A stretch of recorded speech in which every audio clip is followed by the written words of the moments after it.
So hi everyone. For those that are joining right now, we'll be kicking things off in just 1 minute.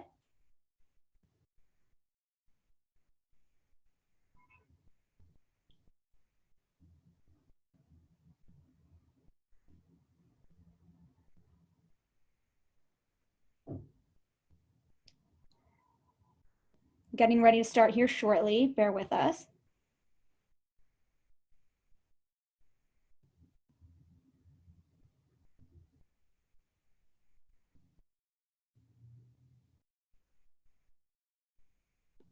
Hi everyone that's joining. We'll be starting in just 1 second.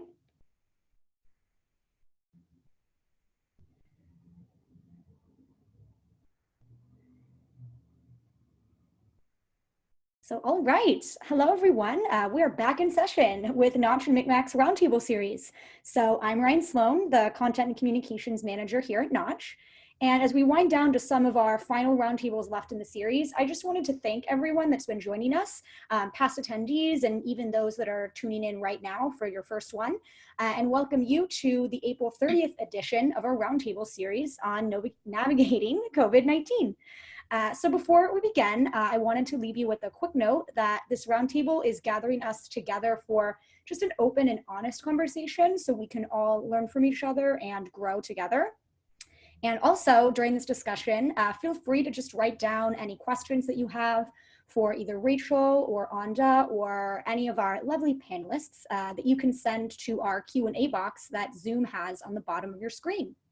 So now I'd like to introduce our hosts, Anda Gansca and Rachel Tipograph, and they're going to lead us through a discussion today with some big name brands, AT&T Business, GE, Citi, Lowe's, and more. So our first host today is Anda Gansca. She is the co-founder and CEO of Knotch, a content intelligence platform that enables companies like Amazon, Facebook, Walmart, Bank of America, Salesforce, and others to plan for breakthrough content, as well as measure and optimize it across channels. She's a regular thought leadership contributor to the trade, media, and industry at large, and she's been named to both Forbes and Inc.'s annual 30 Under 30 lists, Adweek's Young Influential list, Campaign's Female Frontiers list, and Adweek's Top 100 Creatives, just to name a few. And we also have today Rachel Tipograph. She is the founder and CEO of MikMak, an enterprise marketing e-commerce platform that helps brands better understand consumers by connecting digital investments to online retailer insights. She's been recognized as a leading innovator across the globe, including Forbes 30 Under 30 who are changing the world, Marie Claire's 50 Most Influential Women in America, and Fast Company's Most Creative People in Business. So Anda and Rachel, it's your time. Thanks, Ryan. Hey, Anda. Hey, Rachel. So this is round time 7 of the week. I know. So it's round 7, which means you and I have spent at a minimum 14 hours talking about COVID, just here with thousands of people, which is pretty remarkable. And I'm really excited for today. Somehow we keep bringing together such an influential group of business leaders. It's pretty amazing. And, 7 weeks in, folks always say it takes 21 days to form a habit. So here we are, and this is normal life. But I know it's funny, you and I just had a really big debate in front of all of the speakers on our view on the state of the world. I think yours is much more interesting than mine, but as we all settle in, we've been speaking so much about leadership, I thought I would share one of the things that happened at MikMak this week. We made the decision that we're not going to reopen the office until September 1 because we just want to give employees certainty right now to make life decisions on where they want to spend the summer and how they want to work. And by doing that, we also introduced a bunch of new benefits on how we're going to be handling summer Fridays, how we're encouraging people to take vacation. We've introduced a new stipend so people can ensure that they have a really nice at-home office setup. But I know you've been at the front lines analyzing what's happening from a state level and a medical level. So I want to hear what your predictions are over the next few weeks. Yeah, and just making sure, Rachel, can you hear me? Because I'm having some internet issues here in Long Island.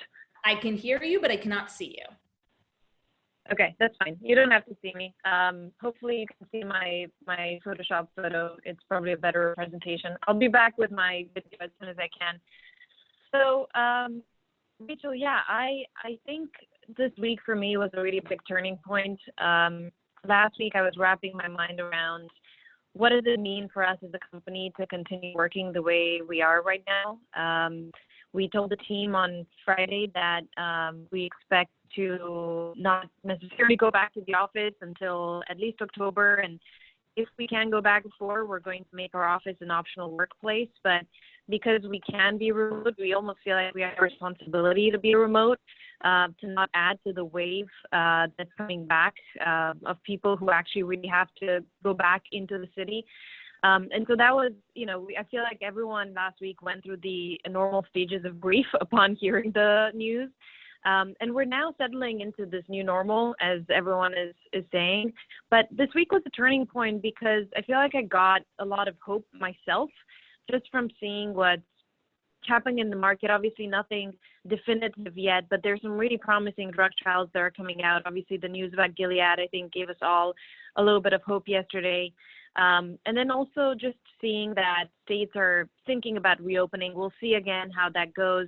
People are still cautious, as they should be, but I feel like overall we're starting to at least feel a little bit of hope, even if we can't yet see the end of the crisis. And so I'm very, very excited about that. Similarly, when you're looking at content trends, what we've seen is there's definitely a fatigue talking about COVID. And it's funny, as I was, tweeting about the webinar, saying we're going to talk about how we're sick of talking about COVID, but you can definitely see that across the board in the content that's being created. There's less and less mentions of COVID in content, even though content production is by large increasing. And so I think people are just really looking to hear more about life today and how we can run that life better, but then also seeing a lot more stories of inspiration and hope and resilience. How are different businesses and individuals getting through this time, and how are different brands enabling them to do that? So that's my high level. I'm feeling pretty good today. I think the world's going to keep going into a positive direction. But, I think I'm also telling myself that in order to keep going. So there's a balance between the two. What are you seeing from an e-commerce standpoint? Yeah, well, I want you to keep telling both of us because your positive vibes help me. From an e-com standpoint, one of my favorite headlines of last week was that we're now in the hair dyeing phase of e-commerce. And over the weekend, my father texted me a photo of him dyeing my mother's roots, which for me was a really big deal because I've grown up with a mother that dyes her hair every 6 weeks. So that will go on the family mantle. But in terms of this week, I would say the big shift is people are starting to do some major life planning when it comes to e-com. So on a personal note, and you're going to hear from her today, Kimberley, the CMO of Mitsubishi, for the first time in my life, I'm ready to buy a car. And it's not just me, I feel an entire generation of millennials who never purchased a car before, because we do understand that the day-to-day pattern of life is going to change. From trends that I'm seeing across our clients, the last 7 weeks in categories like luxury and beauty, gotta be honest, it's been a little bit radio silence. We saw skincare and hair products take a rise, but this week we're beginning to see a shift where we're seeing consumers make some more ancillary purchases, and we think it's a form of entertainment, like introducing a new shirt into your wardrobe right now, or trying out the new cat eye mascara. So that gives me a level of optimism for my clients that are in fashion and beauty right now. But by and large, online grocery, online liquor shopping is humming in a way that I just never thought was going to happen until the year 2025. And so I think that behavior is absolutely here to stay. But I can't wait to hear from our guests. So for folks who are just listening for the first time, we're going to call on speakers. We're going to interview them for 10 minutes. Please use the Q&A function. We're going to pull questions from the audience and ask this esteemed group of amazing speakers. So Anda, I think you are kicking it off for us with the first speaker. Yes, I am. So I'm really excited to welcome our first speaker, Mo. You're the CMO of AT&T Business. Welcome, welcome. I think you're dialing in from Dallas, right? I am. Thanks for having me. Well, it's a great pleasure to have you. I know, Mo, that you run all product management and marketing for more than 3.5 billion customers. And in your previous role at the company, you were a senior vice president for advanced solutions and have really been with the company for a while. When we were talking, you told me that the chief product officer, the product marketing, pricing, and promotions all report into you. And so I wanted to kick it off actually by asking you, what were some of the really big decisions that you had to make as you became aware that this crisis was real? And I also remembered in our conversation, you told me that you kind of had a little bit of a heads up that this was coming to the US. So I'd love for you to share that story as well as the decisions that you made as soon as you started realizing this was real. Yeah, absolutely. So, to hit on that story that you referenced, one of the things that we're quite fortunate in is that we are serving enterprises around the world. About, as you said, over 3 million customers from neighborhoods, small businesses, all the way up to some of the largest enterprises on the planet. And, what we saw was, this is week 7 in the US, but when you think about it globally, obviously it started in Asia quite a bit earlier. And we actually saw from our customers in Asia, in China, and then a little bit later in Europe, and then finally in the US, the impacts that COVID was having on their geographic territories. So that actually gave us the ability to start reaching out to our customers to say, hey, this is what we're seeing in Asia right now. We're seeing significant numbers of employees are shifting to remote working. What does that mean? That means that companies need collaboration solutions. Are you thinking about, if you're going to be sending your folks to work from home, how you're going to keep the business of your business moving forward? We're seeing that virtual private networks are going to need to be expanded, remote access capabilities. And hello and welcome back. I see you on video now.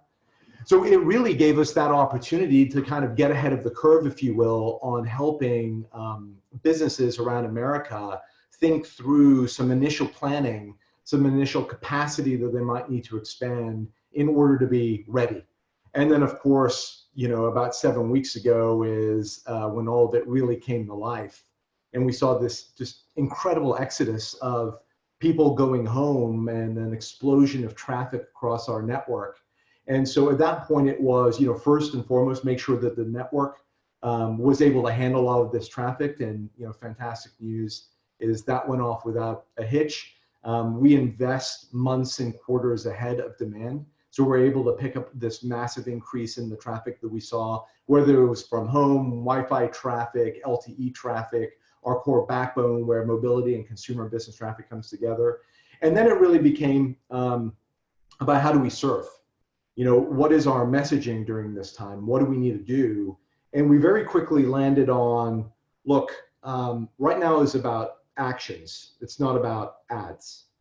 How are we going to demonstrate that we're here to serve, all of our customers? And so it became about offers. We immediately signed up for what's called Keep America Connected with the FCC and a handful of other companies to make sure that, whether it's small businesses or consumers that are impacted by COVID, don't worry about late payments, don't worry about being cut off. You've got other things you need to go be mindful of right now. And just a few days ago, we extended that Keep America Connected through the end of June. Then we really started thinking through, offers, if you will. How can we bring services to people that truly need it? And I know a lot of you were talking about buying cars for the first time. And, many of us around America we're trying to figure out how do we keep working and suddenly become school teachers for the first time as our kids are coming home and, education is moving into houses across the US. And over 50 million students have been displaced.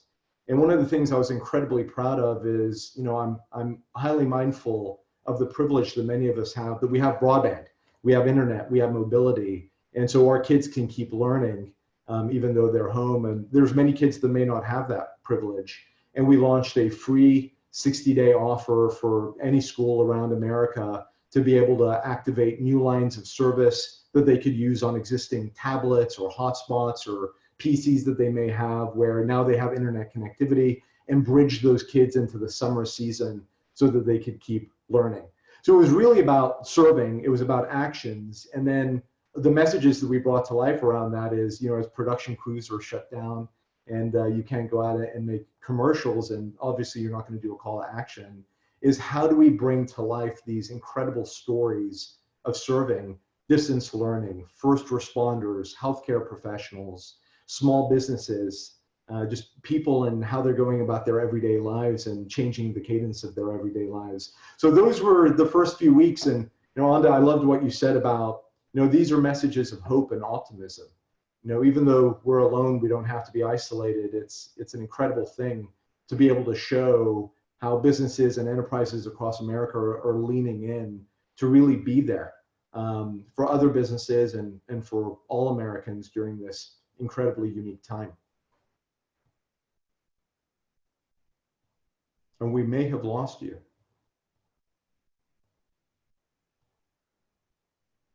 Anda, did we lose you?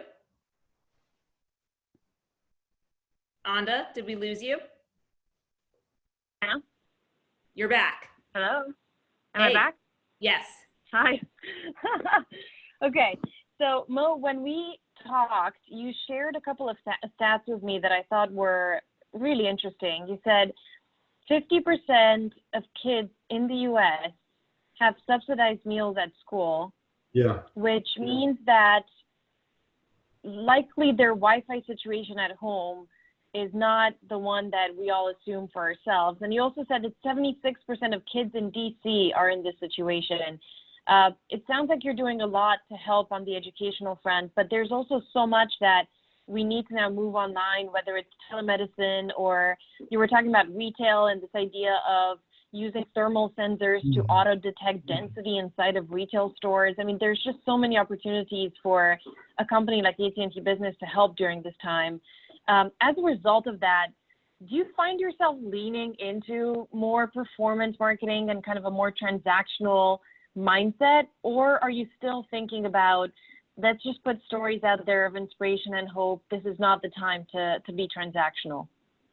It's a great question. So, you know, and both you and Rachel hit this at the beginning, which is there's been this evolution. At the beginning of this, it was incredibly important to be out there with the stories of how we're serving, to the point that you just made, all of these kids that are going home, that we need to make sure that they're able to do distance learning. Just to quickly touch on two other examples you brought up, because they're fascinating to me and indicative of how the world is going to change after the COVID winter. And then I'll talk about performance marketing a little bit. But the first one you brought up was health, right? And how is health changing? And, you know, right before this, I was talking to CNET about healthcare and 5G and COVID. And it's clear that COVID is changing the face of healthcare forever. And I've got a 5-year-old daughter. I'm frankly surprised she hasn't popped in yet to say hi. And I watched her do her first telehealth visit last week with her pediatrician. And it was really a moment of, you know, my wife, she was, you know, sick, weren't sure exactly what. My wife called her doctor and he said, look, we're not doing well visits. And unless you're clearly ill, we don't want you coming in. So they used a tablet, they used video. He did the checkup, he prescribed her medicine. She drove through a pickup lane at a local pharmacy, got the medicine, and away we went. And $2.5 trillion of stimulus money have recently been released, with a material chunk of that going towards telehealth and remote patient monitoring. And the net is that historically, we have a healthcare system that really drives people to come in for visits to the doctor. And now there's questions on, you know, should we do that? Why would we do that? If there's infectious diseases, how are we mindful of that and not spreading it, you know, now COVID, in the future, you know, whatever it might happen to be. And so this is the moment where telehealth is going to see a material acceleration, both because of the new normal, too, because of the stimulus dollars that are being pumped into the economy.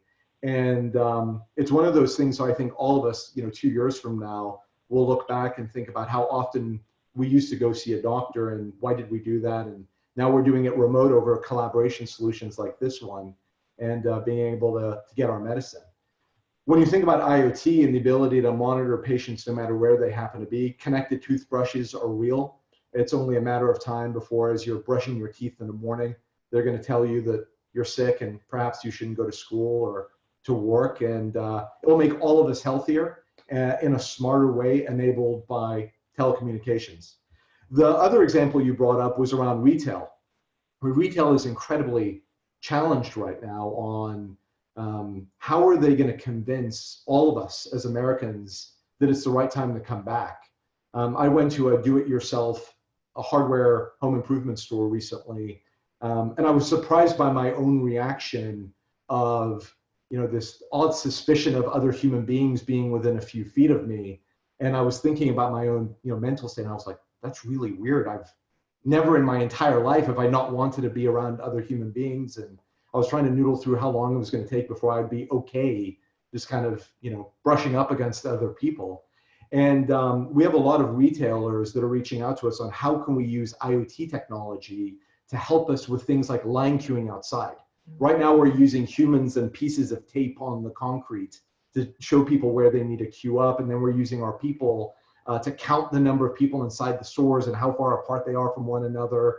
And we need to elevate people into better roles than standing at the corner of every aisle, policing the situation. And the good news is there's technology that can help. It can help us with things like social distancing, safety, limiting the spread of these diseases. You mentioned one, which is thermal imaging, using cameras with appropriate privacy to ensure that, hey, if people are too close to one another, we can flag that, and then someone can go help those folks. But then more importantly, it becomes part of their digital ecosystem. Hey, now my app tells me there's X number of people in queue. Now it looks like a good time for me to go to the grocery store.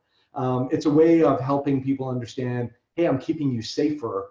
So it's, come visit with us. So technology will become a key differentiator, I think, for many companies in evidencing to their end customers, hey, trust us. And then when you think about that relative to performance marketing, B2B has always been an interesting space in that you have to do a very precise job of getting in front of the decision maker. It's not 330 million Americans, there's about 10 million businesses across America. And then within them, how do you ensure that you're getting your message to the right person, the right influencer? And so over the last 2 years, even before COVID, we've been on this journey of shifting away from the one-to-many type of messaging and advertising to systematically and much more highly precise messaging to the right business decision makers through partnerships with a lot of the leading industry technology companies. And I think COVID just accelerates that. And the final comment I'd make on that front is, obviously events marketing, which is a huge part of B2B, has changed fundamentally and for the foreseeable future. So shifting to more things like this, virtual webinars and seminars, virtual events, is really helping us think through the efficacy of every dollar of our investment and the return. Great example of that was HIMSS, leading healthcare event in America was canceled, and we were a keynote speaker there. We shifted that online in about 4 days, and we ended up with 9x the reach and audience that we would have gotten being at the event by doing it virtually. So how do we learn from that, lead management from that, and then being able to circle back around with some of these solutions that we're talking about?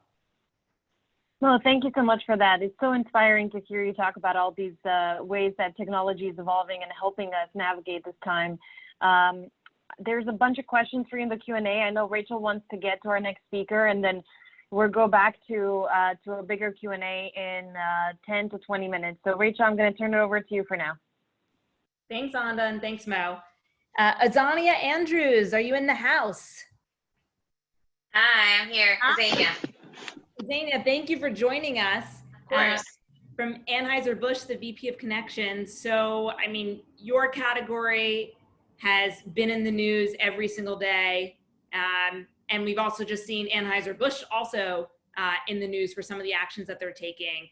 Would love for you to open up and share with us maybe some of the point of views and the stances in the market that AB InBev may have been taking over the last 7 weeks when it comes to COVID? Sure. I mean, I think much like everybody else, we're trying to quickly adapt to the new normal. First and foremost, protecting the safety and health and well-being of our people, and then doing what we can to make sure that we're supporting the communities in which we operate. We felt it was important as a company, right? We have a long-standing history of participating and sort of giving back again in the communities that we operate, and so we were one of the first brands to come out with a message, in support of staying home, but then also making a statement about some activities that we're doing with our sports partners to support the Red Cross. And we did that leveraging, Budweiser as kind of our flagship brand back in late March. Since then, I agree with, what was said earlier, that we are seeing a bit of sort of consumer fatigue as it relates to direct messaging around COVID, right? You're seeing even in social listening, the conversation starting to tail off, I think, as people are just exhausted and recognizing that this is going to be lasting a long time. And so now we're largely focused on helping people get through this time, whether that's through, entertainment or other resources that are helping celebrate, people who are making the best out of this situation. And then, because again, as a beer, we feel like that's something that's we're uniquely able to do. So things like, helping people, award people who have had to postpone their weddings, or getting celebrity chefs to provide cooking lessons online. Our Michelob Ultra brand has a wellness platform where we're getting well-known DJs to provide to play alongside fitness instructors and donating proceeds from those events to local gyms that have been impacted as that community has been hard hit by this. So each brand trying to find its own way and its own voice to make sure that it has a presence. And then beyond that, we're trying to be ready for the next phase, right? And I agree with Mo that it's many things around how we operate will have changed, perhaps forever. But again, it's super important to us to make sure that we are part of welcoming people back to sports, to helping people feel safe, to go to bars and restaurants again when that's appropriate, and so working with all of our partners in those spaces to try to be as proactive as we can in this transition. Last week we had the COO of Unilever on, and she shared that they had done disaster planning through 2023. So when you talk about the customer getting back to normal, like going to stadiums, going to restaurants, going to bars, do you guys see that as something that's going to happen in 2020? Or are you saying to yourselves, 2020 for us is going to be about e-com and grocery, and we want to make sure from a short-term planning standpoint that that's where we're focused? I mean, I think we're doing both, right? So you made the point about e-com earlier. I'm with you. I didn't think, we've all been sort of waiting for this tipping point in e-commerce, in the grocery and particularly in the alcohol beverage space, to get to the level of maturity that you see in places like the UK. And I thought it would take quite a while, and it's been remarkable what we've all seen in the next 7 weeks. And I agree with you that I don't think there will be a going back. And so we are for sure excited that we were well prepared to respond in e-commerce and to try to move communication and things into that space, but prepared for it to sustain. And so there's for sure a set of people focusing on that and working with our retail partners to think about what their new normal means as well. But at the same time, we are also planning for, what is the next 6 months, and then what is the next year to 18 months. And the situation is so fluid, right? It goes from, NASCAR and PGA, which are saying that they're going to be coming back in the next, call it, few weeks, with events with no sports, and things like NBA and MLB that are trying to figure out what to do, but also still very much saying they want to play. And then NFL, which continues to act, largely like that their season will proceed. So Mm-hmm. we are just, trying to stay as connected to our partners as possible and be aware and flexible, because I don't think anybody knows Mm-hmm. what really is going to exactly Mm-hmm. happen. So with so many moving targets, like it just sounds like I'm at the amusement park with you right now and everything's moving around. How are you anchoring your team in what's important from a leadership standpoint? Sure. So first, we're trying to limit bureaucracy and unnecessary conversations as much as we possibly can, and really allow people the time and space to focus on what's critical. So there is the short term, right? What are we doing to help consumers and to help our partners now? Call it for the next 4 to 6 weeks, and then there is a separate work stream on planning for the future. And if it's not one of those two things, I'm hard pressed to give it much of my attention, and to really just empower people to strip out things that are just in this moment are nice to have, but not at all necessary. Mm-hmm. So I don't know a lot about the makeup of your team, like where they are in their life stages, but I imagine if it's like other teams, you have people who are parents, you have people who are single and 27 with 3 roommates. Yes. And like, how are you helping boost your team's morale when, Sure. again, their day-to-day might be so in flux? Yeah, we have, it's interesting in my role. So I'm responsible for all of media and our sports and entertainment partnerships, and also some of our own properties. So for example, Warm Springs Ranch, where the Clydesdales live, sits within my organization and our brewery tours, right? So I've everything from, employees who are really thinking about, okay, what's the proper way to take care of our animals? And what do we do? And how do we plan for a world when maybe people can't come close to us to take pictures with the animals anymore? What does that look like? I am, this is my first job, an experiential manager who's 23 and now adjusting to living in their parents' basement. People like me who have a 6-year-old. So first and foremost, we are trying as best we can to meet everybody where they are, and just acknowledge that this is a very unexpected and difficult situation, and that we're going to have to be flexible. So, in Zooms, I'm shocked that my kid has not run in here during this session. So, making people not uncomfortable that their pets and parents and children and whatever, life is loud now, and making people okay with that. And then also carving out time. I'm sure you all are experiencing the same thing, that you could, wake up and spend 8-10 hours on Zoom and not have blinked, moved all day long. And it's crazy. So we've blocked lunch. So I've not taken meetings. I don't take meetings between 12 and 1:30. And I've encouraged my team to do the same, just to have some control to breathe and walk around and get a little breath of fresh air. And then we're working really hard to acknowledge people. So, things that I think hopefully people would say we do all the time, but I think now in this moment require extra attention. So just to say, thank you, that I know what you're doing is hard, and that you're doing it under very difficult circumstances, and that we recognize, your contribution, and do that and highlight people as much as possible. We're also doing things like, stipends to help people's work environment at home be as comfortable as it can be, and throwing extra days off here and there, also just to let people have a break.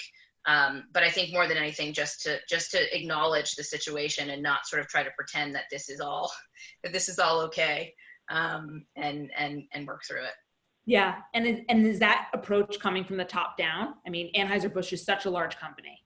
Yes. It's one of the things that I'm most proud of at our company, not just AB US, but AB InBev, the global company from Brito, our global CEO, on down, right? We say in our company values that value number 1 is that people are our most important asset. And so every conversation, everything starts with, the health and well-being of our people. And so I'm proud of us in this moment that I feel no lack of concern, or no concern that there is a lack of kind of understanding of the human aspect of all of us working through this. Well, thank you so much. I think Sure. we're going to take a question. Oh no, we're moving on to Kimberley, and then we're going to do a question from the group. But thank you again, Sure. and it's amazing to hear, you know, all the moving targets that you're managing. So this is going to be fun because I feel like we're in a Jerry Seinfeld show. Kimberley. Hey, Rachel. I love it. It's what is it called? Coffee and Cars with Comedians. I forget what it is. Short. I've got no coffee. There's no comedy, but we'll see. But I am in a car. I'm in one of our Outlander plug-in hybrids. So I love it. Well, Anda Anda and I want to be in the car with you, so we're both going to interview you. I love it. So for folks who don't know Kimberley Gardiner, she is the CMO of Mitsubishi, and she is living the brand values. And we're so excited to pick your brain because it really feels like your category is about to have a huge moment with consumers in a way that maybe you weren't planning. So we want to pick your brain on a lot of this. So you want to kick it off, Anda? Yeah. Well, I'm curious, Kimberly. I know that in some ways, automakers were struggling both on the supply and the demand side over the last few weeks. And then, you know, as for Rachel, I think more and more folks, I mean, I don't know if this is caused by me being in New York and, you know, no one had a car in New York and now everyone wants to buy a car in New York. So hopefully you have good dealerships there. But do you see this across the board? Do you feel like there's a pent up desire to kind of have your own space? I'm curious what you think that will mean for ride sharing, just as a prediction. But then I'm also curious how you're thinking about that as a marketer during a time like this. And again, similar to what I was asking Mo, I find it so interesting to think about kind of brand and performance or brand versus performance, however you want to put it. But which ones are you leaning more into during a time like this? Yeah. Awesome questions. And I think it's safe to say that almost it feels like nothing will be the same, right, after we go through this whole experience, as especially as marketers. But I think as brands, especially in the automotive space, we're seeing a lot of change. I think no one would have predicted that if we were on a trajectory of more autonomous driving, ride sharing, people delaying, getting driver's licenses, you know, the personal car is something that has changed so much in so many communities, especially urban centers, right, like San Francisco and New York, and skip to today. And we hear a lot more people saying exactly what you said, Anda, which is really reevaluating, right, like what a car means to them. And so many people in social are talking about, hadn't thought about getting a car or haven't had a car for a long time. And now I wish I had one because it's kind of a nice space, much like I'm in now, where you can literally be safe. You can, you know, get away from things. You can take a call.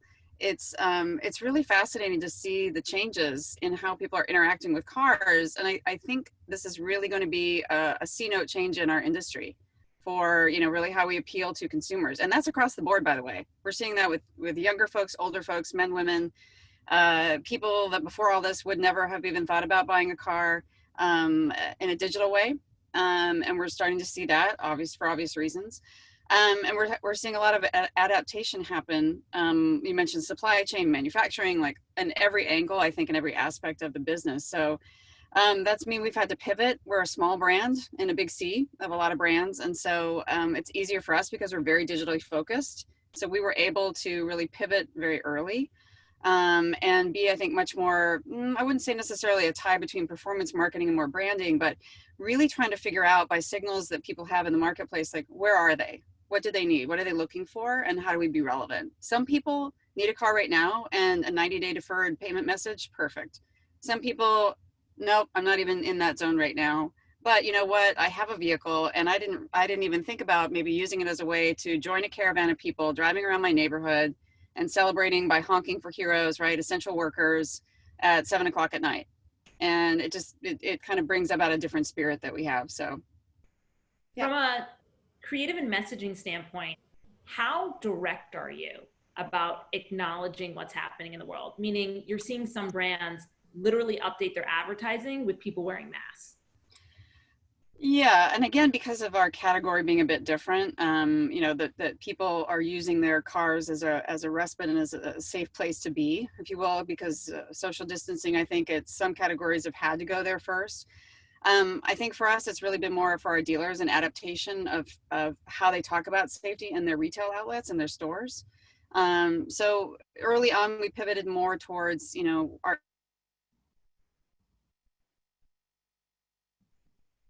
feel comfortable if you're able to come into a dealership and you're actually open. Some of them weren't, many of them still aren't, by the way. They're still not able to be fully operational. So our advertising has really had to be, I think, twofold. One is a broad message about safety and assurance and confidence, right? When you're ready, we're here. And the other one is, if you need us, then how do we make sure you know a dealership that you can go to and reach out to that dealership in a contactless service way, or contactless sales, sorry, and contactless service. And we are doing things like setting up a call center, which we did several weeks ago with our dealers, so we can, for dealers that are closed, it's like a BDC basically. So the customer doesn't get in touch or doesn't respond back to within an hour, then the call center reaches out, you know, hey, we noticed that you're interested, how can we help you? So some of those things too, just because it's still all over the place across the country. From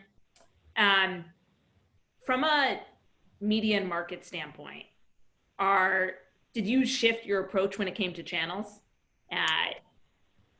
Yeah, I think like a lot of other marketers, we had to reevaluate fairly quickly. I think that because again, automotive is a very thought through category. It's not something that you jump right into. You take your time, and it just didn't seem right to try to capitalize on any kind of activity out there in maybe a way that wasn't sensitive to the situation. So we pared back. We really just covered the basics in terms of search, to be honest. A little bit of social. A lot of CRM messaging and areas where we could see where people were in that purchase kind of journey. What are they asking for? What are they looking for? Versus just outbound messages and display and that kind of thing. Google. Kimberley, I wanted to ask you. Sorry, I wanted to ask you something that I see the audience is also really interested in. One of the folks in the audience said, with the reopening and recovery happening on a local and state-by-state basis, how do you see your marketing adapting to align with the rolling economic recovery? Yeah, that's a great question. One of the big focus points we've had since this thing started is really resources for our dealers. And we did that kind of threefold. Are you fully operational? Are you partially operational? Or are you not operational at all? And those three can be very flexible, right? We've got templates, we have assets, we have messages, things that we haven't really done in the past, except for maybe car launches. We're really treating this as a way for them to have us help them to meet them where they're at. So if you're operational, here's some messaging. If you're not, here's some messaging. Service is still some things people need. Essential workers need to have their cars serviced, especially if they're, you know, out on the road racking up miles and they need to come in. Then we want to make sure that they feel like they can come in when they need to. And so a lot of that was just how to help dealers and kind of re-educate their brains. Don't push people to come in if they're not ready. Wait and see and understand where they're at and try to meet them where they are. Keep safety obviously top of mind. So, I mean, those are great 10 poles to anchor your team around and your messaging. You know, one of the things that I imagine is going on, your headquarters is in Japan. So yeah, corporate headquarters, yeah. In the US, in Nashville. So when it comes to what you're seeing in the eastern part of the world, do you feel it's transferable from the consumer behavior and messaging that's potentially worked in market there to here? Yeah. You know, it's so interesting that the car is such a personal choice in terms of, you know, need states and life stages and things like that. There are nuances of the U.S. market that are very different, and it varies. I've seen, you know, working for Asian brands in the past and pretty much my whole career, it's very different there than it is here in terms of what people are responding to, and it tends to be a bit more emotional as well as rational here. Not surprisingly, right? US consumers just have a different mindset. So we're trying to take some learnings and we're trying to share learnings across markets with Europe, right? Other parts of North America and obviously Asia to see where there is some cross-pollination. I think the best we can do is just create resources that are adaptable to share with others. And from how you guys are managing your employees through this, are you taking directive from Japan, or in the US, are you making decisions at a local level?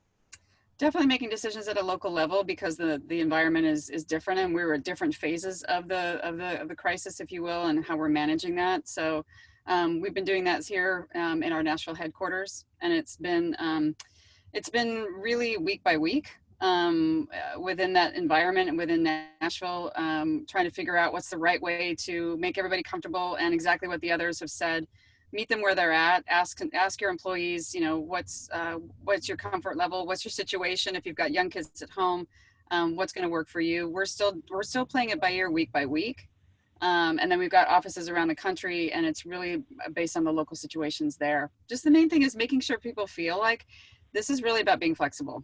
And the automotive industry hasn't necessarily had to go there before, but I think that this is a good thing for us. I think being flexible with employees is something that that everybody needs to do. Absolutely. So Kimberly, thank you so much. I want us all to go into Q&A mode now, which means we're going to get to hear from everyone who's on the line right now. So I'm going to quickly introduce everyone who hasn't already introduced themselves. So we have Jennifer from Citi. Welcome, Jennifer. We have Beth Ann from Geometry. We have Ben from Tata Consulting. And we have Margaret from Siegel and Gale. Everyone else you've already met. So before we jump into the first question, I wanted the Knotch team to pull up the poll that we're doing today, which I'd love for all of you to quickly answer. I'm going to do the same myself.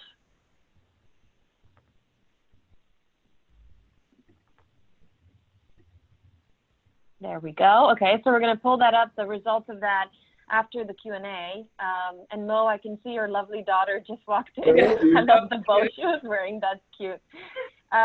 Okay, so we have a question here from Jay. Very interested in how people are seeing changes in entertainment consumption and revenue models. People are watching more television, yet ad sales are down. I'm hearing from ad sales people that many brands are mainly pulling ads, and the public is hitting the limit on the ads that are a little too much COVID focused. So I would love to hear from all of you on the line. What are you seeing from different angles? What are your assumptions around how TV advertising in particular is going to evolve, but also digital advertising over the next few months? Feel free to jump in. If not, I'm going to call you out. I can maybe start. I think for us, one of the biggest things is the lack of live sports right now. A tremendous amount of our inventory was in support of sports, and so it's not so much a pulling out as the things that we were buying against are not happening. And so once there is a determination as to how that proceeds, I think that you'll see lots of advertisers return to the space. And I actually think, particularly since many sports are now talking about playing with no fans for the foreseeable future, I actually think TV is going to become, video, I should say, more important than ever, whether that's linear or streaming or, the myriad ways people consume TV. I think that's a trend that people probably were not expecting, that it's going to become part of life now. And then the other thing that's been interesting for us is that we've been, I think like many marketers, spending a lot of time trying to get much better at mobile over the last few years. And all of a sudden, with people home and working from home, you're seeing desktop content consumption rise pretty significantly. And so one thing, I don't know what happens, but right, several of you have already said that, your companies will be keeping employees home at least, through the fall. And so that's, several more months likely of desktop behavior, which is new and interesting. And so thinking about, after we had just trained everybody to build for, 4x5 and 16x9 and all that stuff, how do you get us back doing both, or thinking through the desktop experience as a primary means of information connection in ways that we hadn't, in the last few years. So we're measuring so much content, some COVID content, some non-COVID content, and the same is true across all industries that we work with: telco, health, pharma, consulting, technology, financial, etc. That the behavior has completely shifted to desktop. But what's interesting is that a lot of the content creation is happening on mobile now. And Mo, I know that in our prep call, we talked a bit about this raw content that all brands are forced to push out nowadays, right? How have you thought about pivoting your content production to really quickly be able to create stuff that people can engage with? And how are you dealing with the fact that you're often creating it on mobile, but now people are consuming most of this content on desktop? Well, for us, and you nailed it, what do you do? Oh, sorry, I was just making sure I was off mute. What do you do when all of your production facility folks have gone home? We're very fortunate to have about 250,000 employees, and about 100,000 of them are frontline. They're out there, our everyday heroes supporting our customers. And so we just asked everyone, film things, send in photos, and then we've used that heavily as part of the messages that we've been bringing to market over the course of the last 5-6 weeks. Again, whether that was around how we're supporting first responders, how we're helping healthcare facilities stand up new triage centers like in one day. The stories are incredibly compelling and moving without actually having to have a call to action associated with them. You can show the efficacy of your solutions. And then as you think about moving forward, it really becomes a question of, you don't have to talk about COVID. You can just talk about how technology is going to be used in a new way that resonates with everybody's new lives, how they're living. And, I expect that will be the new normal for the next X number of months. And then I think we're all trying to figure out what the fall looks like.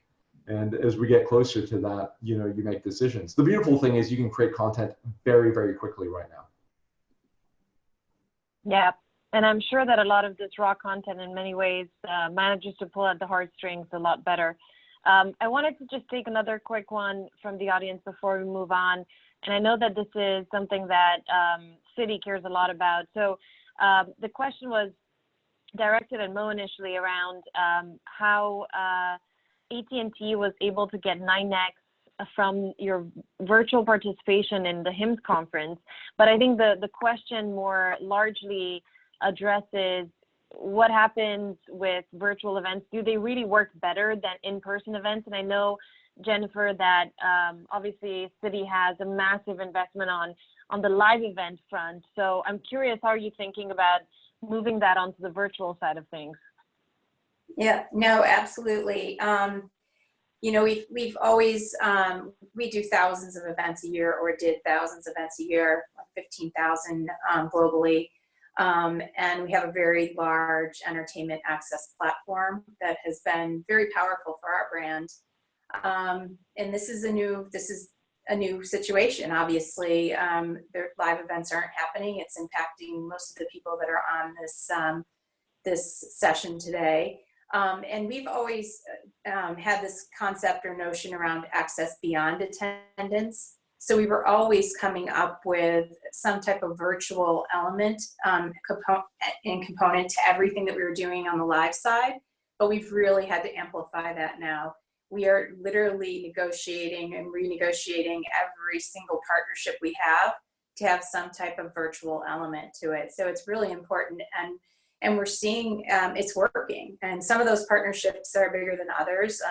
We just participated with Global Citizen in their One World Together at Home program. And if you look at the response to that event alone, 45% of people viewing television on that Saturday 2 weeks ago were watching that event. So I think it's become really powerful, and it's super important right now to create some type of content that's entertaining. Agreed. Well, thank you so much. I wanted to move on to our next panelist, and then we'll go back into our grid mode after maybe the next two. So next up, we have Ben from Tata Consulting. Welcome, Ben. Hello, thank you for having me. I didn't get a chance to do a briefing call with you, so I asked my team to give me some spark notes on you, and here's what I got, because I thought this was really funny. So you talked to someone on my team whose name is Ben, and he's British. So he wrote to me things about Ben. Number 1, he's English. Number 2, very down to earth, cool guy. Number 3, based in New York. So that was a great introduction. So welcome. I'm happy that you met my Ben, who's also English. He obviously appreciates the fact that you're English. But Absolutely. I'd love for you to tell us a little bit about what you do at Tata. I know that your role has evolved over the last few years.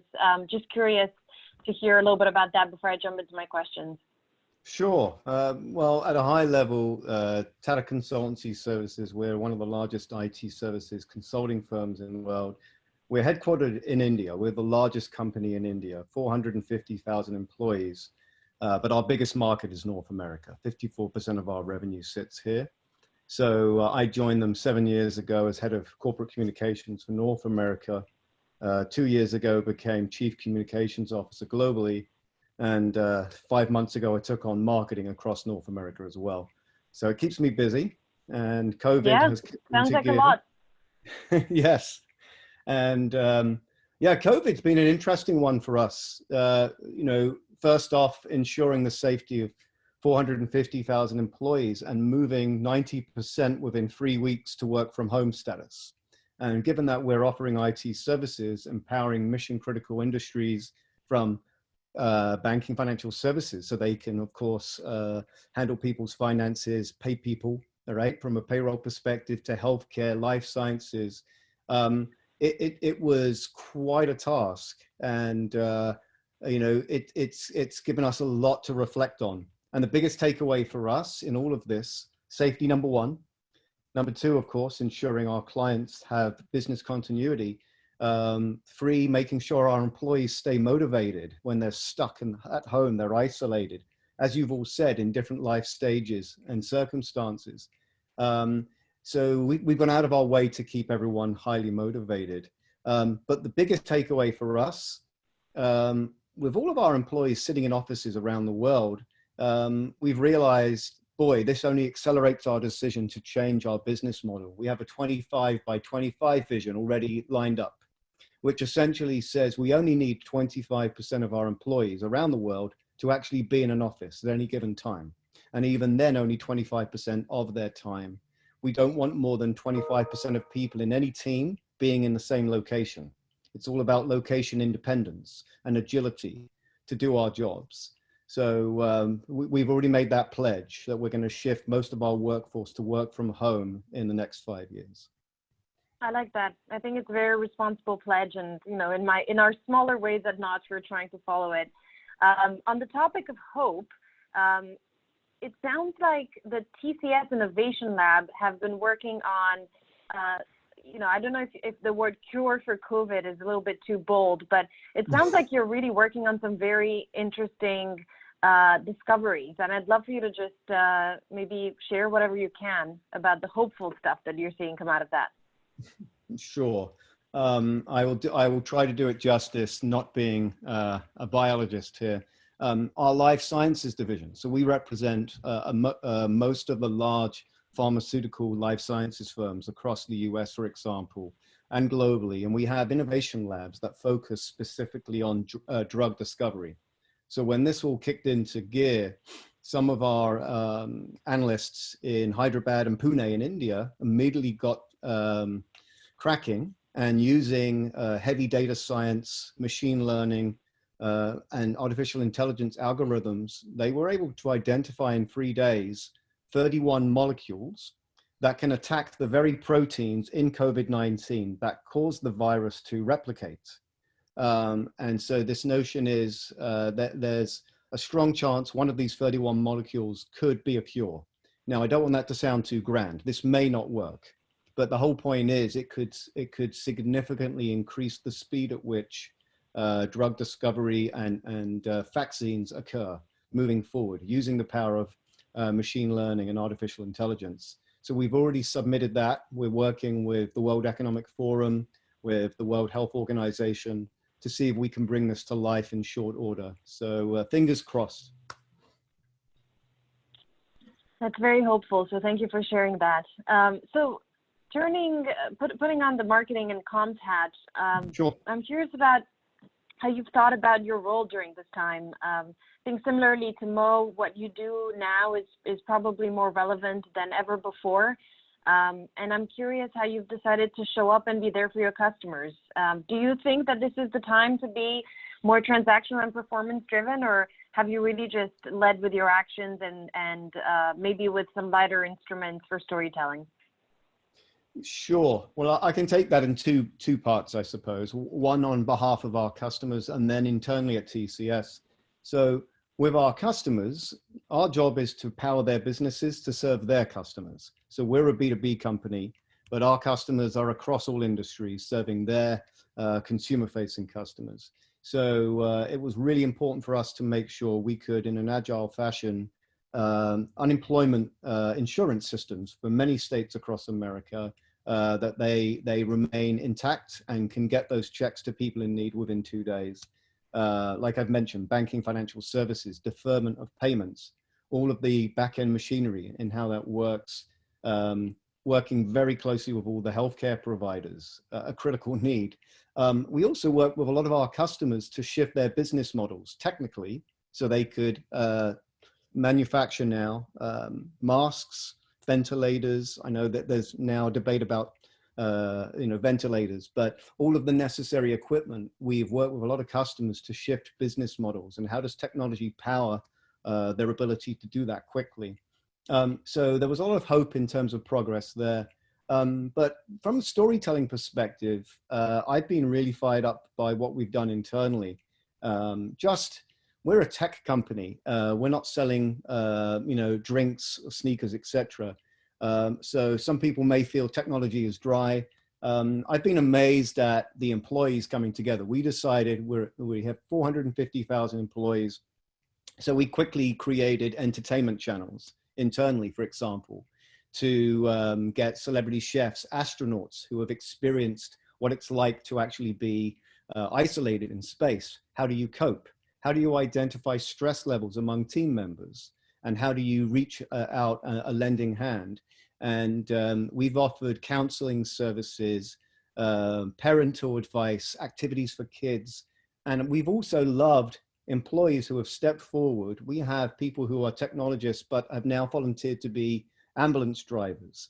They volunteered to make masks with 3D printers in every waking hour they have outside of work. So we've been very inspired through our internal storytelling mechanisms.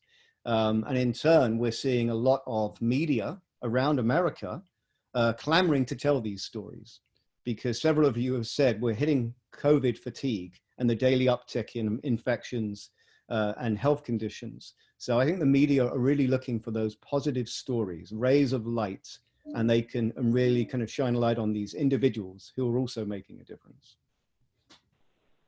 Thank you. That's really great to hear. I'm always happy to hear about the power of storytelling, obviously. Yeah. Ben, thank you. We're going to keep asking you questions. I see a lot of them piling up in the Q&A box. I wanted to move on to our next speaker. Thank you. Yeah, thank you so much, Ben. We're actually going to go to Jennifer from Citi first. I know Linda just joined us from GE. Hi, Linda. Welcome as well. So we're going to start with Jennifer. Hi, Jennifer. How are you? Can you hear us? How are you? Good. Excited to finally talk. I know we had a brief conversation before the webinar about all the really interesting ideas that you're working on. But one of the things that I found most interesting about what you said dealt with the footprint of Citi, the offline footprint of Citi. And I would love for you to share with the audience as we kick off something that you thought was a weakness and now is turning out to be a strength.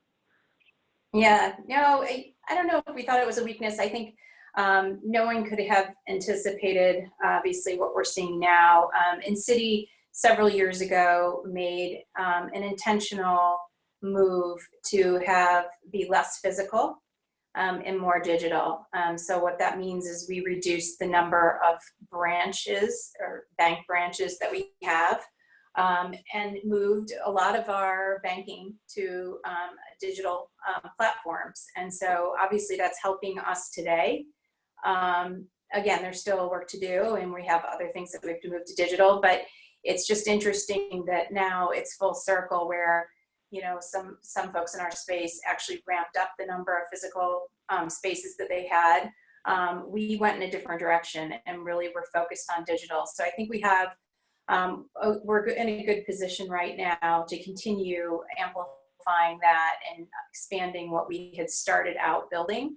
As you think about people banking completely online, like I was just saying this to somebody, my parents who can't do anything online, we tried to do a Zoom for my dad's birthday, that didn't work. My mom just called me 2 days ago and said she spent like an hour trying to figure everything out, and that now they can do all their banking digitally. So I think the point of that story is, I think you're seeing people being pressed to have to do it online. So they're having to use digital channels to do their banking now, where before they would go into a physical branch. So I think that this kind of new environment is forcing a different type of behavior, and I think it'll stay that way. Well, what's interesting is I was talking to Rachel about this as well, that I think our parents and grandparents are the ones who are actually some behind some of these spikes that we're seeing in online grocery shopping and online banking and so on. And it's been a while since that was like the hottest audience that any tech company wanted to go after. So I'm really happy to hear that. When we talked, you said something interesting around how the fact that it's kind of all digital now is putting you at an advantage because your direction was digital to begin with, but also leveling the playing field in many ways, and making marketing even more important. So I wanted to ask you, we talked a little bit about the virtual event side of things, but wanted to ask you, as this crisis hit, what were some of your big decisions? What did you decide to invest in? What did you decide to not focus as much on going forward? I don't think we're doing a lot less of anything. I think it changed what we were doing. So, for example, the question came up about our brands pulling out of all advertising. Are they going completely dark? And for Citi, that's not the case. It's just that our strategy prior to this was a lot of our advertising, a lot of our communications and our content was about our products and services and selling products and services. We've had to shift that completely and go to being helpful and not selling. And so it's really a shift in direction. It's, I don't think we're doing less of anything, but we're doing it differently. And I think that's probably the case for a lot of marketers. What we are doing more of, and you alluded to it, is this whole notion of virtual, and not just on the entertainment side, which we talked about, but also this whole notion of advice and financial education and wellness, and how can we be more helpful? And people are craving it. We're seeing a high percentage of people that are saying not only are brands being helpful in the recovery, but banks in particular. We're seeing that spike with people just craving any kind of financial help, any kind of advice. In our team in Mexico is doing amazing things with hacks and experts and podcasts and just all new forms of content that we didn't do before. So I don't think we're doing less of anything. I think we're just shifting the way we're doing things. It's interesting to hear that you're doubling down on content, doubling down on being helpful, and on brand, but not really pulling back on a lot of the media spend. That's hopeful, keeping in the theme that I've been trying to create for the conversation. So thank you for that. Just switching gears a little bit, something that I loved on our call, I asked you, how are you thinking about keeping your team motivated and energized? And you mentioned this idea of work blocks.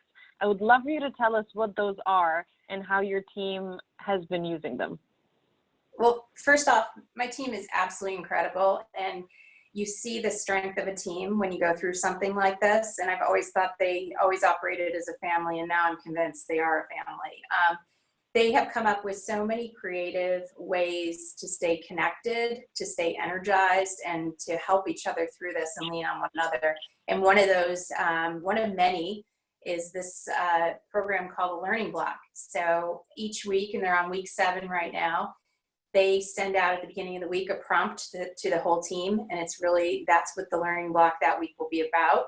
This week it happens to be about conceive up to 5 businesses that will be new as a result of COVID-19, and tell us what those products and services are, what the audience looks like, and how will you make money from So it's really fun to see them do this. They break out into groups and then they come back, and then at the end of the week on Friday, they do a big share out. But they've had topics each week from what's the best advice you ever have to the biggest form of gratitude you've seen in a week. So it's a really neat way. And I think it's hopefully others can adopt it, because it's been watching their energy and the way they come together and work on this is really special.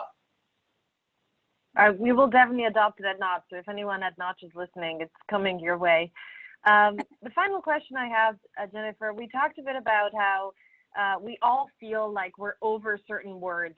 COVID probably is the biggest one. To some extent, even the word hero, thanks here, thanks there, etc. in these troubled times. How are you thinking about repositioning Citi's brand as we enter this new normal? Maybe the new normal is also words that we don't want to hear anymore. But anyway, how are you thinking about repositioning Citi going forward? Well, I think right out of the gate, we aligned on 4 principles for Citi. 1, keep our employees safe. Obviously, they're frontline employees. They're out there every day. As an essential business, we are open. Number 2 is really taking care of our customers and making sure that we're coming up with the relief solutions that they need. 3rd was about being part of the actual solution. So we've done a lot of work there, helping communities and other. And then lastly was, what does this look like in the future? So plan for the future. And so as a result of that, and it seems strange right now to be talking like that, but it's so necessary. How do we look on the other end of this? How do we show up? What are the products and services that we have? Are they different? Are they new? What's our tone? What channels are we in? So we're rethinking all of that. And luckily for me, and one of the great things about this situation has been the collaboration that you see in these large organizations. So fortunately for me, I have a partner at Citi, Carla Hassan, our Chief Brand Officer. Carla and I have teamed up on an effort called Project New Day, and that's really what this will look like at the other end of it. And I'll tell you, if for those that might be thinking that way, the energy from our employees when we talk about, now we get to talk about hope, we get to talk about what this looks like on the other end. People get so excited to work on this. So it's just, it's the reality for all of us is we have to think about and get ahead of what happens next. I love that. And I love the title New Day, Project New Day. It's a good one. Well, thank you so much, Jennifer. I know that we want to move on to our next panelist, and then we're going to show the results from the poll. I think Rachel's going to take us through that after the next panelist and maybe jump into some more Q&A. But without further ado, I wanted to welcome and introduce Linda Boff from GE. And I know Rachel's going to ask you questions. We kind of fought over it. She won. But I also wanted to tell you, Linda, it's so good to see you. You are one of those people who gave me a shot at the onset of all of this, and I appreciate you so, so much. So I'm going to turn it over to Rachel, but it doesn't mean I love you less. So Linda. I love seeing you. I love seeing everybody. This is wonderful. This is a powerhouse crew. So I was going to open up and say, Linda has been, I would call her a very entrepreneurial godparent to both myself and Anda. It's people like Linda and Marissa Thalberg, who's on the line, that really, is able to identify talent and help them soar. So we're so appreciative for everyone on this call because you all are part of that crew. Now, Linda, I had Mindy Grossman on one of these webinars a few weeks ago, and there's a few people in my life when I'm having a crisis that I think I should text because they will know exactly what to say to me. And you've always been one of those leaders for me. And when I think about, your position right now at GE and everything that you're probably navigating given the macroeconomic landscape, I really want to spend this time talking about leadership with you. GE is such an old company. We even had Jeff Immelt on here and he talked about— I saw, that was incredible. And he talked about the history of the company. And so you guys have been through recessions before. And so I'm curious what you're pulling from the past in terms of those economic times that have shaped the brand values and how are you harnessing that today with your team? Yeah, first of all, thank you. It's so great to see you. I just love how you and Anda have just been trailblazers as entrepreneurs. It's so wonderful to say. I'm so proud of both of you. Look, I'll give a little context before I answer the question directly. So GE's 128, we turned 128 on April 15th. And we have been, for people who've been following GE, and you always feel like everybody's paying so much attention to your company, and none of us really are in the same way, but we've been in the midst of a turnaround. So we entered 2020 with the wind somewhat at our back, hadn't declared victory, but the stock was going up. We've had new leadership for about 19 months, and COVID has hit us as hard as it, I think, could hit most companies. We're not in hospitality and we're not in live entertainment, but we are an aviation business in many ways. It's our biggest area of profit. It's sort of our crown jewel. And a lot of that is both selling jet engines and servicing planes. So you can imagine that's not so good right now. So and from kind of, we're turning the ship. And there was a lot of pride inside the company. And Rachel, Anda, some of you know GE. It's a company where pride is you almost wear it on the sleeve, right? It's a little bit like the Marines. And people are very motivated by the impact they have in the world. And I'll come back to that in a second. So here we are sort of in the midst of a turnaround and really hit hard, quite hard. I actually looked back at the date. On March 11th, I had our CEO, who's just terrific, roll out our new purpose. March 11th, we did a webcast for the company. Yeah. New purpose, leadership behaviors. It had taken us a while to get there. And I'm thinking to myself, and we had been planning to kind of unveil this externally at the Summer Olympic Games, which obviously are not going to happen this summer. And so I come back to your question about leadership, and I think about this idea that we talked about on March 11th, which is, at GE, we rise to the challenge of building a world that works. So when I think about what's behind that, that's in some ways what I think about as we try to navigate through major headwinds. And that is, how do we feed our employees at this moment? And I am much more focused, and it's really interesting to hear how others are thinking about it. And I admire the work of so many marketers that I'm seeing on the air and what they're doing. For us, we've turned internally a lot. So we did have to take, Rachel and everybody, some early action in terms of headcount reductions because of the, planes stopped flying. And we made the decision at that point, and Marissa was a big help to me. That's what I love so much about this community. A bunch of us as senior leaders took salary cuts along with this idea that, we were going to have to cut some jobs. And rather than put it to the bottom line, which you would think makes sense, we set up an employee relief fund. And I called Marissa because Lowe's has a fund and CVS and a couple others. And I'm so proud. Like, we had 75 people at the top of the house who donated. We're going to be able to give thousands of grants. And I go to that example because when I think about leadership, I think about, everybody is feeling the strain of this not being the year we thought it was going to be, not being the year that we played for, because we played really hard to get here.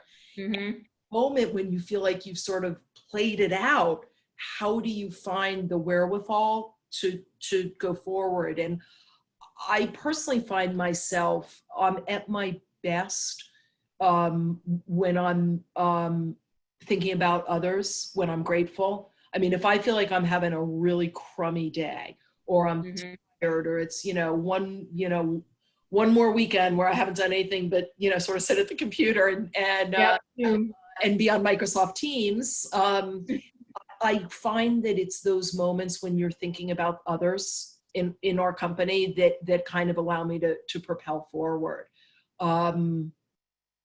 As leaders, I've made this comment to our CEO. I actually asked him to do something today, which went very well, which is, we're never going to regret that we communicated a lot, right? We'll only regret it if we don't lean in and find a way to connect. So this morning we had 3,000 leaders on a call and took really tough questions, existential questions, personal questions, you know, what am I playing for? You know, how are we going to make it through?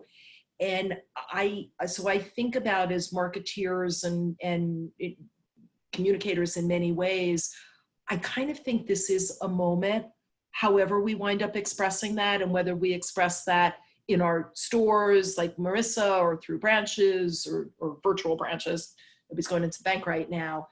I think it is about figuring out how we reach out and find a genuine way to touch folks. So that was like a super long answer to your question. No. I don't even know if it was the answer to your question, but that's kind of whatever it was, we're going to go with it. And I want to let's go with it. I want to keep going with it. From, you know, you have your finger on the pulse in terms of understanding what employees need. And I think that's why you're such an effective communicator. Right now, for the average employee at GE, what do you feel like is top of mind for them to feel safety and secure in their roles? Like, what do they need to hear from you? Yeah, great question. Again, like some of my colleagues on the phone, you know, work from home isn't an option for our entire workforce, right? We continue to make jet engines, largely right now for defense, ventilators. I've learned a whole lot about the ventilator business. I'll be honest, I didn't even know we were in the ventilator business. It's a very small business for GE, very, very small. You know, we had a slim number of orders. We have doubled and then doubled again our production of ventilators. The vice president came to see us in Madison a week or so ago. So I start there because safety really is so critical. It's, you know, it's lovely that I'm sitting in a room here, but for a lot of people who work at GE, they're walking into manufacturing plants. Safety is so paramount in that way. And I think, so I think about that a lot, right? I think about safety and how we can not take for granted the fact that, you know, we have the luxury to work from home when others don't. So I think that's on people's minds. I think feeling as though we've got the strength and fortitude, and again, that's everything from liquidity to are we really able to service our customers when, you know, some of this is going in and, you know, repairing CT machines. I think a lot, Rachel, and I'm sure, again, everybody, you know, particularly if you're in a global company, thinks about this. You know, we're talking about return to work, or whatever words we're going to use to describe it. And we've got 1,000 locations. Again, I'm sure there are more lows than I have, right? But they're very different locations. So one might be the office I work in Madison, on Madison Avenue, and another is a plant in Madison, Wisconsin. And as we think about how we go back to work, and I think that's somewhat on the minds of employees, still in that area of not even really being able to contemplate what it means. How do you get there? What if you have people that are vulnerable in your homes? I think our employees want to hear that we're not thinking of this at a level where safety in one place means safety in another, because it's so very different in Europe and Africa and the US, and even within the US and, you know, different states, et cetera. So a lot of the conversations are about safety, and a lot are about how you personally lead your teams. I thought a lot of what Jennifer said was great. You know, how do you find a way, in our case, to be realistic and transparent and not sugarcoat things, and at the same time, you know, give people hope. Even if our turnaround may not be as quick in certain areas, in others like healthcare and, you know, power, it'll be better. So it's, I guess what I'm taking a long time to say is it's so highly bespoke. And as a result, you just have to think so hard about each audience, each location, each geography, the type of work people do. And, you know, I'm not saying we're using targeted marketing inside the company, but in a way we're kind of. No, you have a lot of personas to manage. There's a lot of personas. I need some precision marketing inside the company. Yeah. I'm sure someone's working on that right now. I know you have a hard stop, so I want to ask you a question and actually ask the group. We're going to move to a grid view. This comes from the audience. So, you know, folks are forecasting quite significant of a recession. How is that impacting maybe the second half of 2020 or FY 2021 marketing plans? So we are one of many, many companies that withdrew financial guidance for all the reasons you might imagine, right? Just basically the unknown, uncertainty. You know, it has thus far been a real pullback first half, in part because I don't know, and again, I admire a lot of the work out there, but I don't have something right now that I think I'd want to put out there from a marketing point of view that would really move the needle for any of our audiences. Our investor audience doesn't want to hear that, our employees don't want to hear it, et cetera. Second half, I am looking at how we consider this. It will likely, along the lines of what I just said, be very tailored. Right? As I said, I was hoping I was going to be on air during the Tokyo Olympics. I think it's more likely I'll be in the Cincinnati Enquirer, but you never know, right? But I think it's great paper. It's great paper. So I think in some ways, making sure, as we all want to, that we are have the right sensitivities and sort of balance that hope and being unbelievably sensitive, and at the same time, like, some of us were on a call with Indra Nui. Oh God, it had to be, I don't know, 8 weeks ago or something. It feels like 10 years ago. And she said something that I just have used this over and over in the company, and then I'll shut up. She said, as marketers, you're the soul of the company. Remember, Marissa, when she said that? And I just thought, like, if we're not the ones sort of pushing, it's not going to be my risk team. Yeah. It's funny, everyone keeps quoting, I think that was that Nadine Dietz, Indra, right? Yeah. Sounded like an amazing talk. Well, Linda, I know you have a hard stop, and I don't want to get you in trouble at your next meeting. So I appreciate you joining us.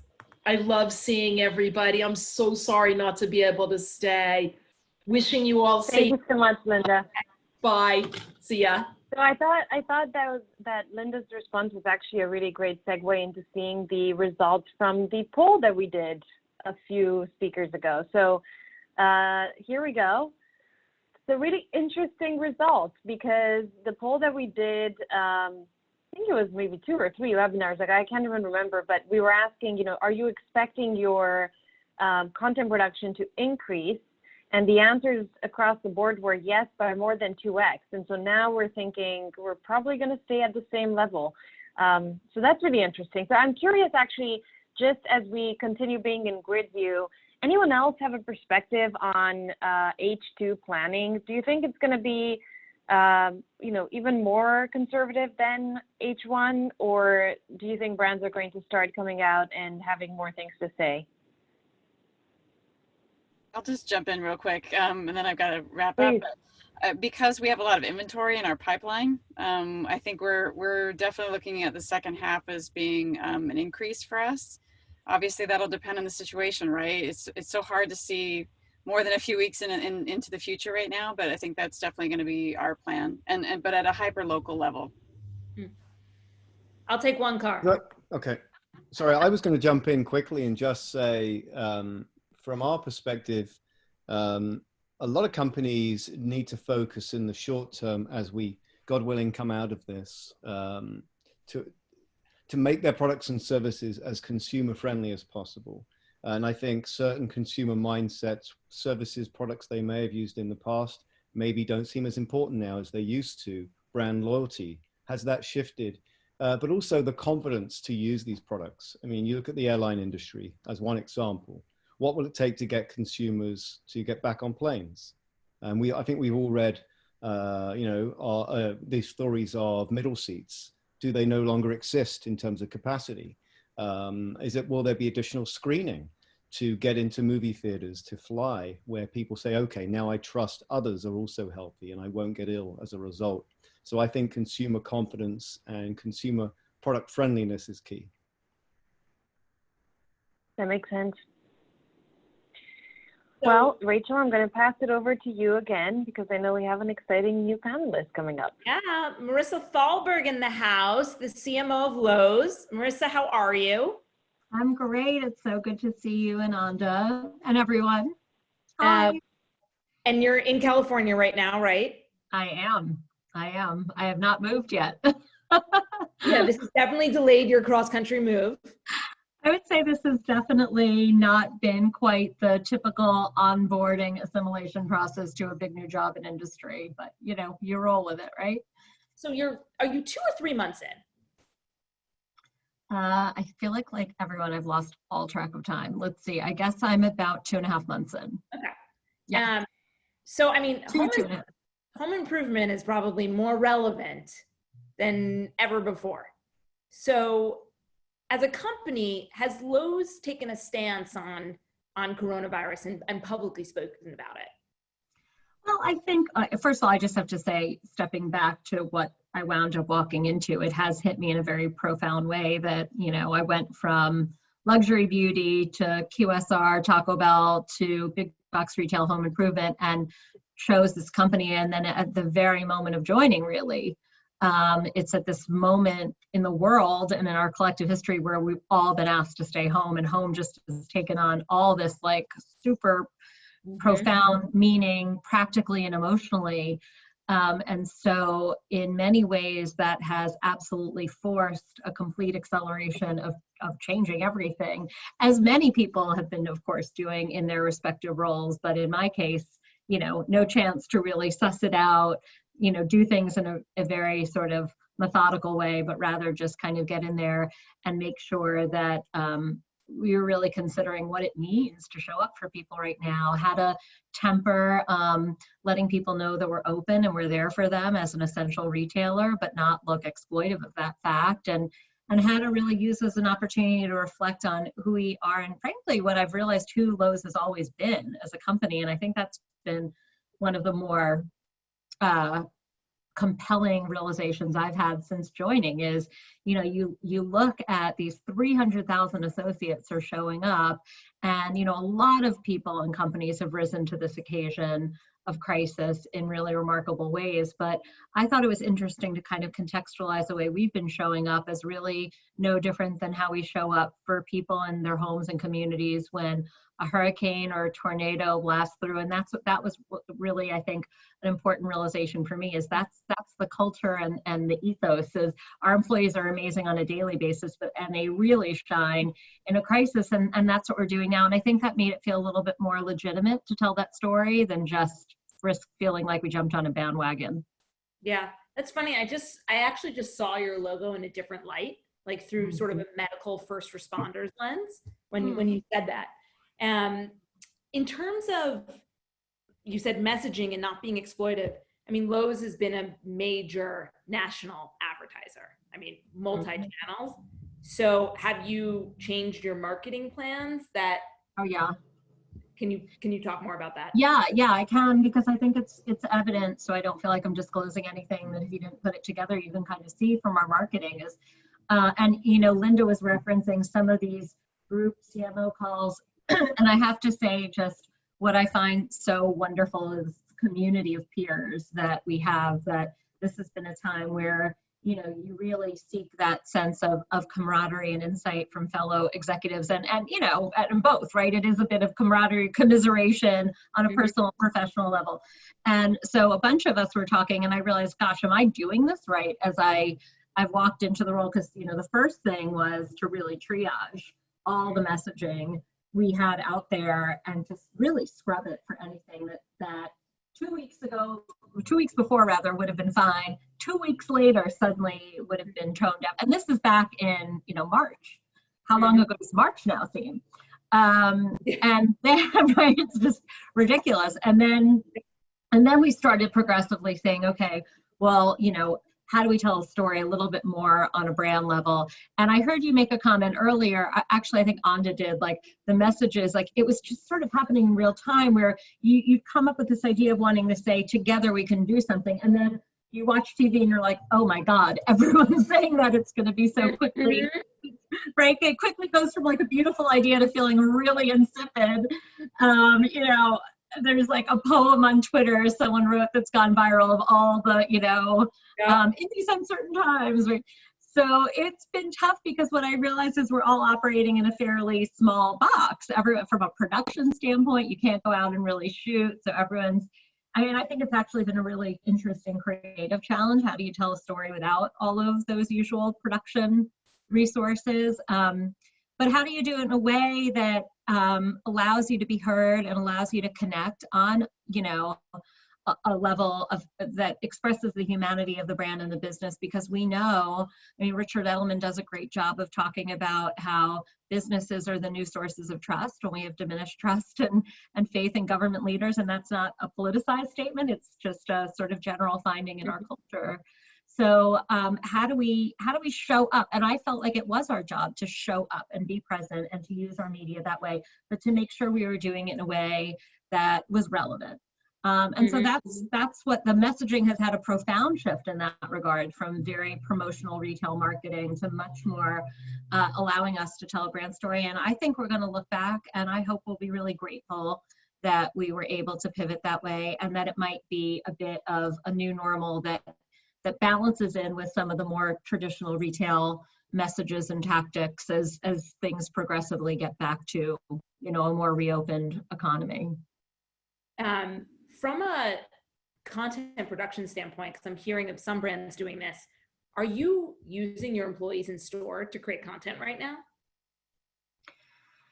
No, we haven't been. And I'll tell you, considering the tremendous load on our we call them our store associates, you recognize them from their red vests. I will say we have featured them in a way that, again, we didn't want to be another one just saying thank you to our employees. It really, particularly as it came to this media moment that we secured with the NFL draft, which turned out to be a pretty big moment in culture because, the first big live sports event, if you will, that was done virtually. And that just became a moment to sort of connect to that idea that all these players are finding out their new home team and that we have this big home team. And so I was really pleased with the integration we did, where we had some of these top draft picks, right before they're finding out probably the most defining news of their lives, take the time to call some of the store associates in their local town, like their local Lowe's, and just thank them for what they've been doing to help people.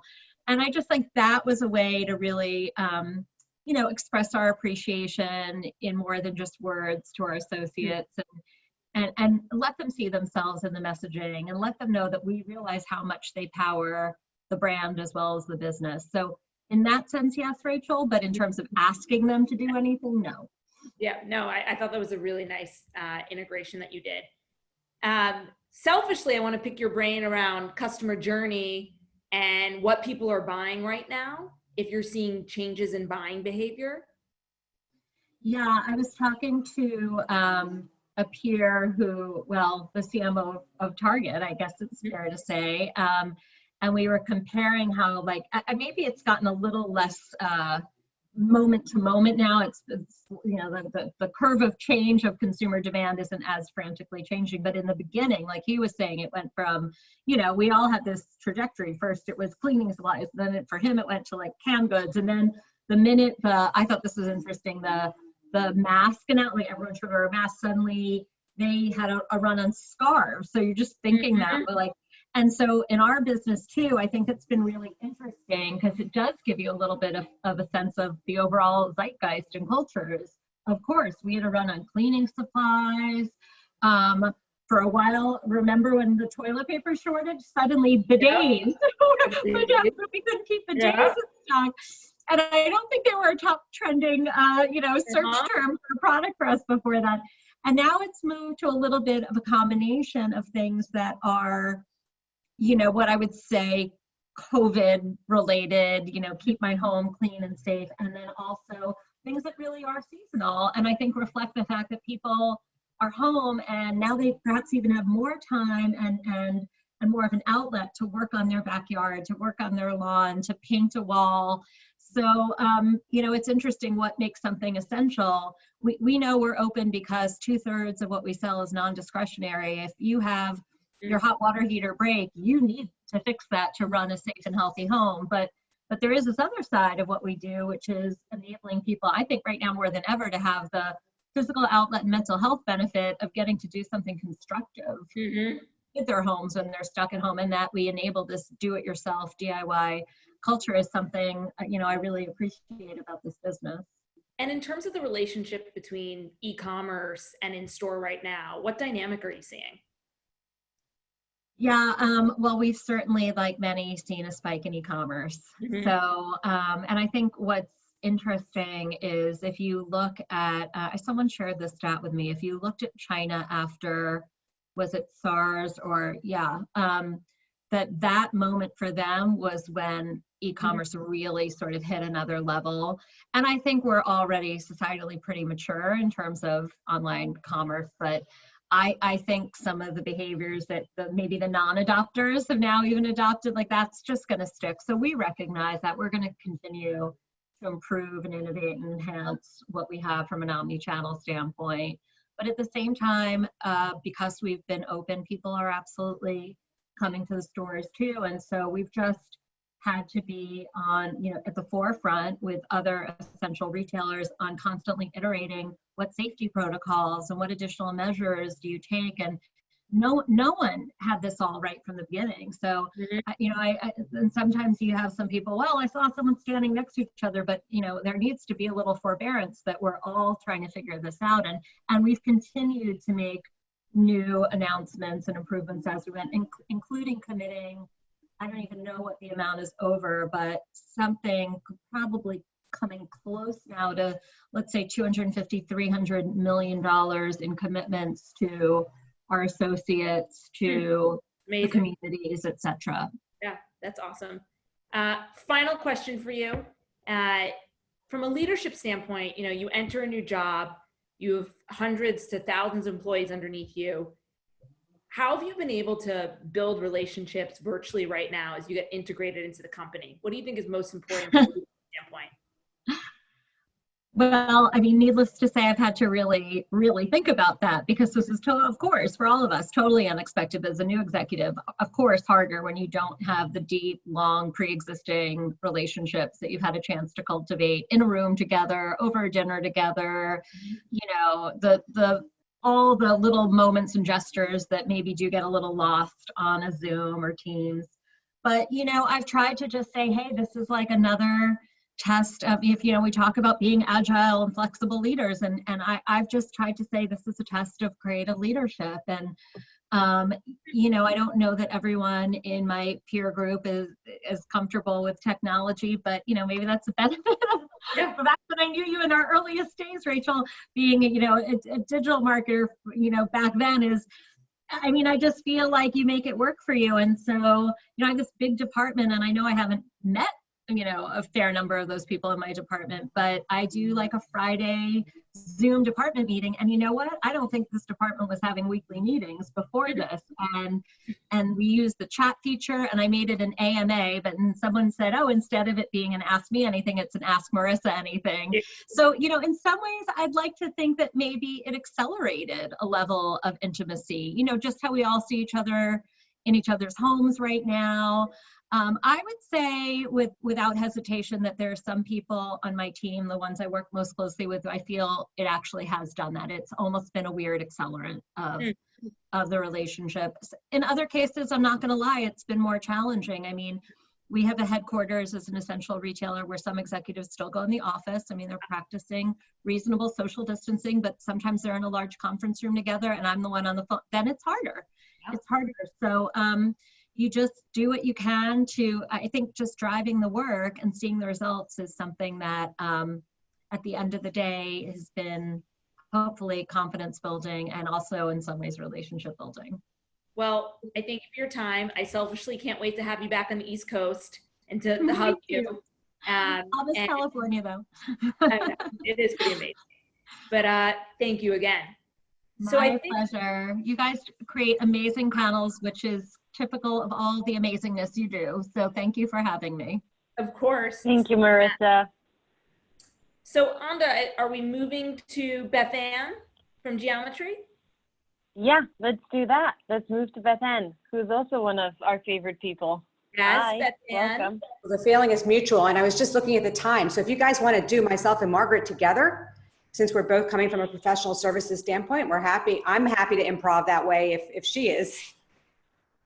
So we asked Margaret to actually do a quick summary of what everyone else is saying at the end, and I'm going to ask her a couple of questions, but she's also going to jump in and just tell us, I guess, a combination between what she heard from everyone, but then also read in what she's seeing from her perspective working at Siegel and Gale. So thank you for the idea, though.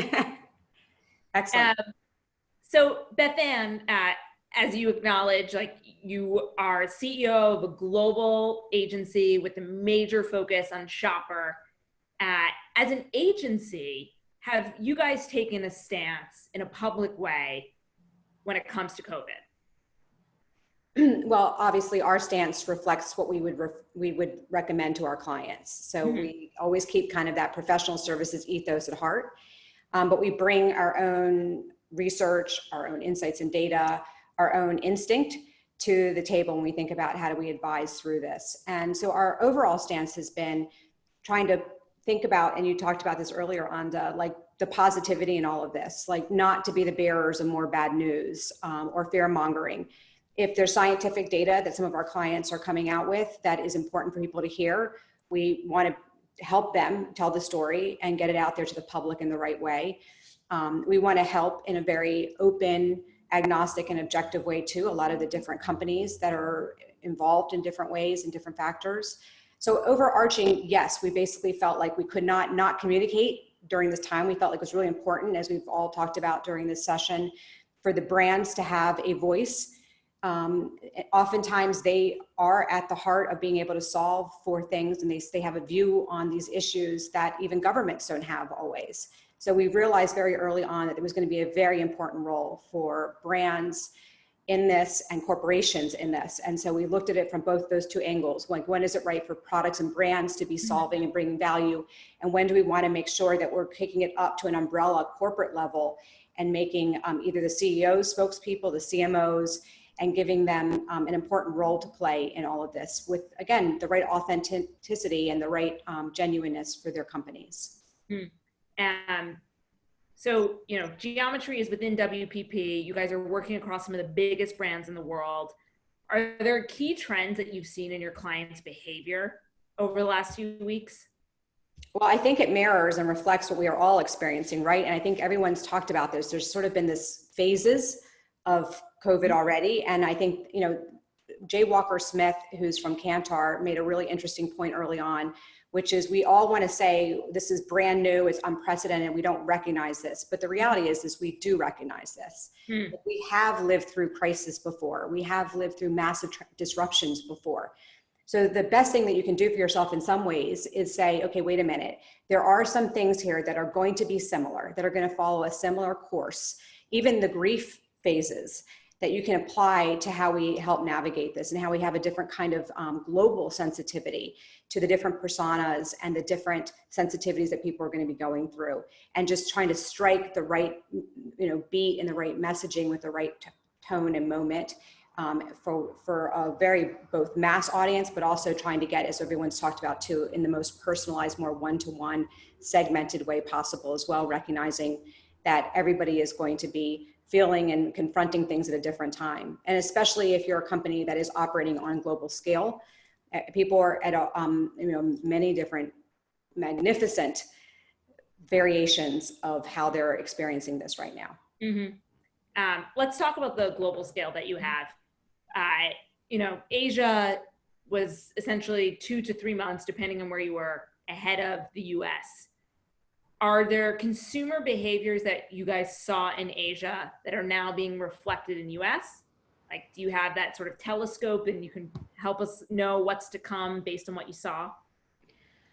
Well, it's a good question. There are still so many differences in as well. You know this from a commerce perspective in terms of already what Asians were doing, and specifically if you think about the Alibaba platform and what those behaviors have adopted, the level of adoption around some of those newer behaviors in that market versus the US. The first thing was the protocols in physical retail. And what's interesting about this is we have witnessed this massive digital first, e-commerce first, and all of the different ways that we're creating delivery around that system that creates contactless and cashless and all of the things that we knew were coming, but now coming faster.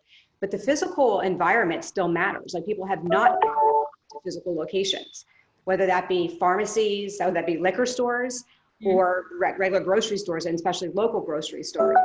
We saw that in Asia too. We saw that with the right protocols in place and moving very quickly to reassure and create trust with consumers and create a new environment that they were able to actually see and feel really confident and comfortable in, that you were really able to invite people back into a physical environment. I think that has been something that's really interesting to have witnessed. And I think we're going to continue to see the physical environment step up and change in new ways, reflecting the needs that have to be now part of this new sort of, whether it's new normal or the future, the new day, as the teams were talking about.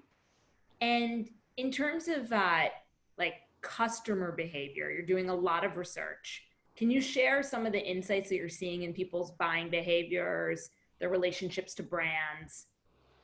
Well, I think one of the most interesting ones, I always get interested in just the time frames, like when are people buying and when are the spikes of buying, especially when you start to look online. And we are seeing a lot of sleeplessness. So you already saw that for new moms or moms to be in the baby category, but now we see across the population, we see so many people who have either been binge watching on Hulu or Netflix, and then they either maybe saw an ad served up, or they're thinking about their fare starts to creep in before they go to bed. And so you see a lot of people who are purchasing at very early morning hours. So not 100% surprising, but that is something that we've seen increasing and increasing as the weeks have gone on. So there is definitely a lot of anxiety, I think, that is still gripping people. And we have to sort of acknowledge and admit that, even as you get more in control maybe of your day-to-day at night when you're trying to sort of come down and unwind. And then to your point, like the kind of shopping that starts to take place there has also started to run the gamut. So in the beginning, it was what we were talking about, the products that were about essentials, necessity. How am I reevaluating and rethinking of my life during this time? What do I need in terms of comfortable clothes, hair products, all of the things that we've seen almost force a supply chain issue. And then it has now turned into a little bit more of the kind of more retail, it's like satisfying of my, different kinds of desires, and getting into some of the things that we wouldn't normally have thought of. It's, your normal day to day of getting into back into apparel, and getting into the things that, I do fantasize about wearing that dress out in public sometime soon. You see people start buying makeup and shoes a little bit more over the end of this past week. Historically for marketing and commerce, this would be right around the time where you would start writing your holiday briefs. Q4, huge moment for shopping and commerce. You're inside geometry right now. Like, are people going to plan for Christmas? Like, what is going to happen to that moment in 2020? Well, I'll steal from John Krasinski, or I'll get inspired by him in terms of some good news. And I think that, again, there's a role for brands and companies to play in this. And I do think it is one of positivity as well, and optimism. And I think it has to not disregard and be tone deaf to the myriad of things that people might be experienced during that time, but you also have to help fill a value and a need. And one of those things that is a human need is in connecting even when you're isolated. It is in having something to look forward to, in small surprises, in opening up boxes. So there's so many ways we can tell stories, and we can hit a chord with consumers or strike a chord that feels really right for the authenticity and the equities of a brand, and where those brands bring value to the consumer. So I think that, you have to kind of scenario plan, and you have to really test, I think right now too, like, test your own instinct to some degree, because it is the worst when you kind of either do what everyone else is doing. And we saw now that montage of work where it was like exactly the same message, the same music background, the same, background images, you still have to find your own way and be unique and offer value at the same time for consumers. But there's going to be Christmas, and there's going to be amazing stories throughout all of this for us to highlight and to tell. And we need to be there for each other more than ever before. Well, thank you, Beth Ann. I appreciate it. And thank you for being a leader that Anda and I both can turn to. Oh gosh, thank you both for being there for me as well, and continuing to inspire the entrepreneurial spirit that I get to bring to WPP and to Geometry. You both are such badasses. I love you. Oh, so sweet. Anda, I think we're reaching the finale. Yes, so I wanted to ask Margaret, welcome first of all, Margaret. I'm so happy that you joined us. We asked you to do the hard task of trying to summarize all that great content into a few views at the end. And I wanted you to do this because I know that you see across so many different brands, and you've been doing this for quite a while. And so I would love for you to weave in some of your own insights that you're seeing, really what you've seen in the last few weeks in particular with some of the things you heard. Fantastic. Well, thank you, Anda, and thank you, Rachel, for the opportunity. And as we began this conversation, I was intrigued by your debate around the properties of COVID-19 and the virus. So that gave me a cue to think about what are the properties of COVID-19 as it pertains to us, business people and marketing. So I've, in this last couple of hours, identified 3 properties. The first one is COVID-19 is the great illuminator. It is shining a light on leadership like never before. And how brands and how leaders respond to COVID-19 will be a defining attribute of their leadership. As we heard in the panels, leadership and the decisions these leaders are making are characterized by tremendous tension. Employee safety, maintaining the store open, performance marketing, brand building, long-term security, and community building. And I applaud these brand leaders in how they are embracing these decisions with creativity and courage. It strikes me that through their storytelling, they will be harbingers of hope. COVID-19 as an illuminator is also teaching us a lot about brand purpose. We are seeing from the CMOs here that the brands that truly have a real purpose, that inspires their employees, motivates their behaviors, anchors their culture, those are the brands that are responding to the crisis in a way that's not just surviving, but that is actually brand building as well. Second property, COVID-19 is the great accelerator. COVID-19 is accelerating trends that had already begun. Direct to consumer, digital commerce, telemedicine, content creation in all its facets. It's also accelerating the focus on employees. And this is a trend that began a couple of years back as we noticed a tightening in the labor market, particularly in the US. Here, in the context of COVID-19, we are seeing marketers collaborating with HR, thinking about employee welfare and acknowledging that employee behaviors are actually at the heart of culture. It's also accelerating the idea that brands are more than words and pictures. Although our visual identity and our verbal identity is very important, brands today are about experiences. And successful brands are measured by each experience, each touch point every constituent has with the company. COVID-19 is also the great complexifier. People, our employees, all of us, our customers, we are dislocated. We are feeling anxiety. We're trying to make decisions absent complete information. COVID-19 is putting a cognitive tax on all of us. And it is incumbent on brands to think about how they can remove the cognitive effort required by people to come to work and to do business with the company. Conversely, COVID-19 is lifting the veil on the importance of simplicity. Brands that recognize that being easy to do business with are absolutely gaining reward. And what's intriguing in listening to the conversation this afternoon is the expansive interpretation of simplicity. In the past, pre-COVID, people thought of simplicity as merely clarity or maybe reductive.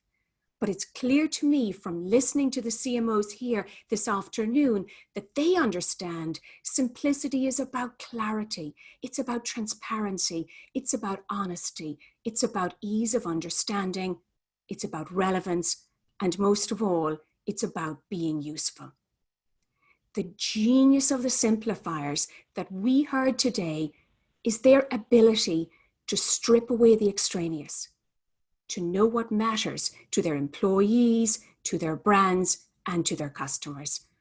I am tremendously inspired by the colleagues and tremendously appreciative of the opportunity to extemporaneously attempt to attribute properties to COVID-19 that apply to us as marketeers. That was wonderful, Margaret. And I don't know if you're reading the Q&A section, but we're getting whoa, whoa, whoa with 50 million exclamation marks, just saying how inspiring you are. And I think you did such a phenomenal job of summarizing and really trying to pull the biggest insights of what we heard today. So thank you so much for that.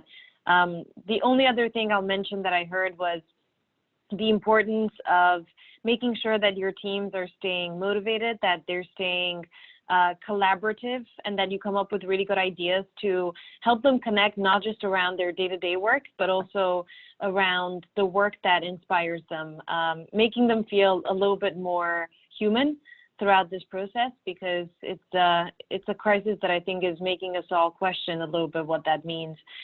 So on that note, I wanted to end today with just a message of hope and positivity. I'm looking forward to meeting everyone here next week as well. It's going to be another great session, and I hope you all have a great end to the week. Thank you. Bye, everyone.